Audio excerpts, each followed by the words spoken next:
Good afternoon, everyone, and happy Fresh Friday.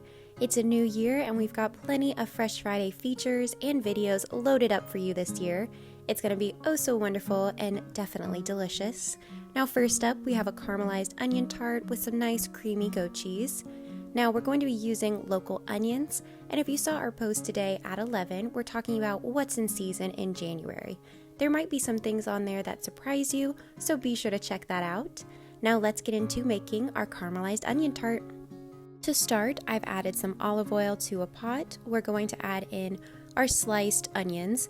Now this is about 3 onions worth, and I really just trimmed off the ends, cut it in half, and then just cut these into slices.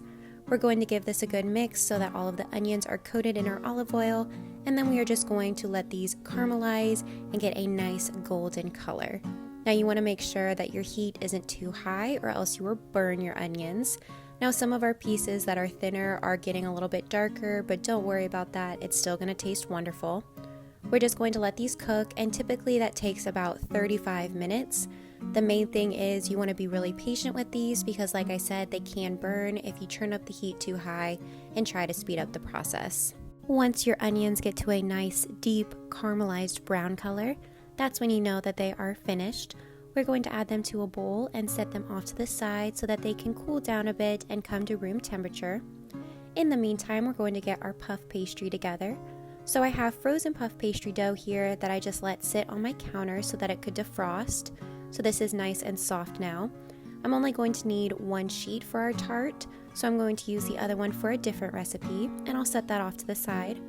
We're going to unroll our sheet and then add it to a parchment-lined baking sheet. For our goat cheese topping, I just have some plain goat cheese here that is at room temperature.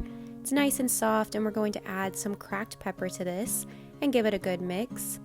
In hindsight, this could actually be just a little bit softer because it would have been easier to spread on my tart, but by the end you see that it is nice and creamy and really easy to spread. If you wanted to use a flavored goat cheese, that would be wonderful in this, or if you're not a fan of goat cheese, you could use boursin or really any kind of soft spreadable cheese. I just liked using a plain goat cheese because it really helped to enhance the star of this recipe, which is our caramelized onions. Now, speaking of our caramelized onions, we are going to add those on top once we get our goat cheese all spread. Make sure that the onions are evenly dispersed across the tart so that each bite has a little bit of delicious caramelized onion. And then once we get that all spread out, we're going to add on some fresh thyme over the top. This is going to go into the oven at 375 degrees for about 25 to 30 minutes.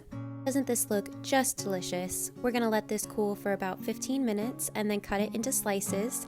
I'm going to top my slice with a little bit of fresh thyme and then some freshly grated Parmesan, and this is ready to enjoy. Thank you so much for watching, guys. We hope you give this recipe a try. Be sure to tune in next week for our next Fresh Friday feature and video. We hope to see you then. Bye!